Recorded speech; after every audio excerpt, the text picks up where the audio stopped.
ஹாய்ங்க, வணக்கம். எல்லோரும் எப்படி இருக்கீங்க? நான் நல்லா இருக்கேன்.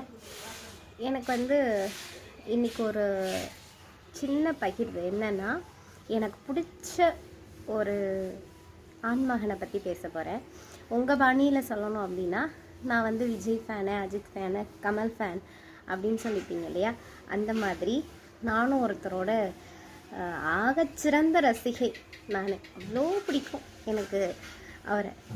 யாருன்னு கேட்டிங்கன்னா, இந்த சுதந்திர போராட்டத்துக்காக தூக்கு கயிற்றை முத்தமிட்ட மாவீரன் பகத்சிங். அவரை அவ்வளோ பிடிக்கும். ஏன்னு தெரியல. அவரோட வரலாறு முழுமையாக படிக்க முடியாது. ஆனால் ரிப்பீட்டடாக படிச்சுக்கிட்டே இருப்பேன். திரும்ப திரும்ப படிச்சுக்கிட்டே இருப்பேன். அப்படி ஒரு மனுஷன்.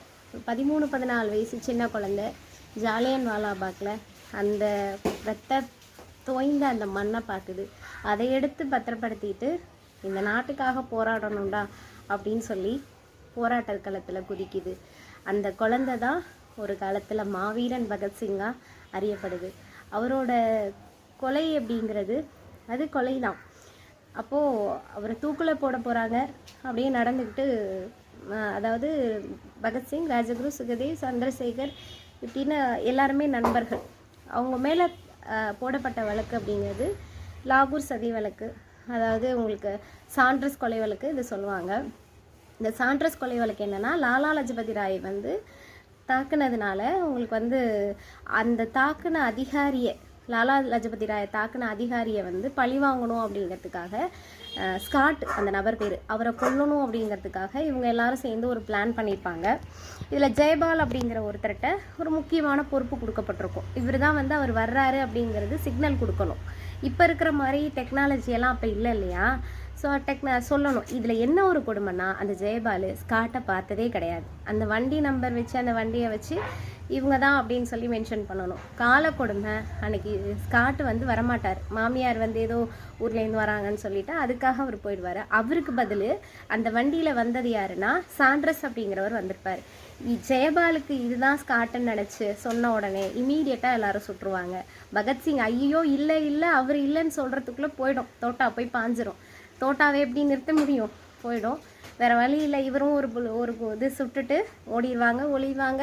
அடுத்தது பாராளுமன்றத்தில், அதாவது அசம்பிளியில் நடுவில் கண்ணீர் புகை குண்டு. அதனால் யாருக்கும் எந்த உயிருக்கும் பாதிப்பு வராது. தன்னோட எதிர்ப்பை தெரிவிக்கிற விதமாக தான் அந்த கண்ணீர் புகை குண்டு அப்படிங்கிறது வீசப்படும். இந்த 2 வழக்கு முக்கியமான வழக்கு. இதில் உங்களுக்கு உப்பு சத்தியாகிரகத்தப்ப காந்தி கிட்ட கேட்பாங்க. எல்லா தலைவர் காந்தியோட கோரிக்கை இர்வின் பிரபு கிட்ட நீங்கள் கைது பண்ணி வச்சுருக்க எங்களோட அரசியல் தலைவர்கள் எல்லாரையும் ரிலீஸ் பண்ணணும், உப்பு மேலே போட்டிருக்க வரியெல்லாம் நீக்கணும், இப்படி நிறைய கோரிக்கைகளை வைப்பார். அப்போது இர்வின் பிரபு பகத்சிங்கையும் விட்டுறலாமா அப்படின்னு, இவங்களெல்லாம் விடலாமா அப்படின்னு சொல்லி கேட்கும்போது பகத்சிங்க்கு மட்டும் காந்தி மறுப்பு தெரிவித்ததாகவும் ஒரு வரலாறு. இதனால் மார்ச் 24ஆம் தேதி தூக்கில் போட வேண்டிய அந்த என்னோட ஹீரோவை மார்ச் 23ஆம் தேதி திடுத்துப்புன்னு யாருக்குமே தெரியாமல் தூக்கில் போட்டு கொல்லுவாங்க. தூக்கில் போடுறதுக்கு முன்னாடி பகத்சிங் சொன்னது, ஒரு நிமிஷம், தூக்கில் போடுறதுக்கு முன்னாடி எல்லாரும் மன்னிப்பு கடிதம் எழுதி கொடுங்க, ஆளுநருக்கு மன்னிப்பு கடிதம் எழுதி கொடுத்துட்டா விட்டுருவாங்க அப்படிங்கிற மாதிரி சொல்லியிருப்பாங்க. நம்மால் மன்னிப்பு கடிதமும் எழுதுவார். எப்படி தெரியுமா? நாங்கள் போர் குற்றவாளிகளினில் எங்களை தூக்கிவிடாதீர்கள், எங்கள் மார்பில் உங்கள் தோட்டா துளைக்கட்டும் அப்படின்னு சொல்லி எழுதுவார். எவ்வளோ பெரிய வீரம் பார்த்துக்கோங்க. நான் போர் குற்றவாளின்னு சொல்லி தானே நீ கைது பண்ணி வச்சுருக்க. போர் குற்றவாளினா நீ என்னை சுட்டுக்கொள்ளு, என் மார்பில் சுட்டுக்கொள்ளு, அதை விட்டுட்டு என்னை தூக்கில் போடாத அப்படின்னு சொல்லுவாங்க. அதை ஏற்றுக்க மாட்டாங்க. இதுதான் அவரோட மன்னிப்பு கடிதம். இது இல்லை பார்த்தீங்களா? சரி, இதுதான் போகட்டும் விடு. தூக்கு மேடையில் கொண்டு போயிட்டாங்க.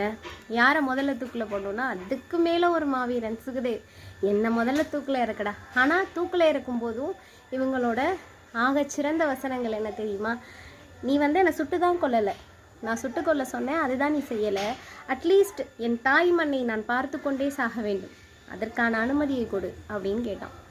இந்த மண்ணை நான் பார்த்துட்டு போகணும், பார்த்துக்கிட்டே சாகணும் அப்படின்னு கேட்டுட்டு தூக்கு கயிறுக்கு முத்தமிட்டுட்டு அந்த இதை வாங்கிக்கிட்டாங்க அப்படிங்க. ஆனால் அதுக்கும் ஒத்துக்கல. ப்ரொசீஜர் படி, ரூல்ஸ் பிரகாரம் அது கருப்பு துணி போட்டு, கருப்பு துணி இல்லாமல் போட மாட்டாங்க இல்லையா? அதுலேயும் ஒரு குட்டி கதை இருக்குது. ஒருத்தரையாக தூக்கில் போடும்போதும் இன்குலாப் ஜிந்தாபாத், அதாவது புரட்சி ஓங்குக அப்படிங்கிறது தான் அதோட அர்த்தம். அதை வந்து இப்போ சுகதேவ போடுறாங்கன்னா மீதி இருக்கிற 2 பேரும் வந்து இன்குலாப் ஜிந்தாபாத் சொல்லுவாங்க. அவர் இன்குலாப் அப்படின்னு சுகதேவ் சொல்லும்போது ஜிந்தாபாத் அப்படின்னு மீதி இருக்கக்கூடிய 2 நபர்கள் சொல்லுவாங்க. இதே மாதிரி கடைசியாக பகத்சிங் கிட்ட வரும்போது இன்குலாப் அப்படின்னு பகத்சிங் சொல்லும்போது தூக்கில் போட்டுடுறாங்க. ஜிந்தாபாத் சொல்கிறதுக்கு ஆள் இல்லை. அங்கே ஜிந்தாபாத் சொன்னது யார் தெரியுமா? அந்த இதை இழுப்பாங்க இல்லையா, அந்த இதை பிடிச்சி இழுப்பாங்கல்ல, அந்த மனுஷன் கதறி துடித்து ஜிந்தாபாத்னு சொன்னான். அவன் ஒரு ஆங்கிலேய அதிகாரி. நன்றி.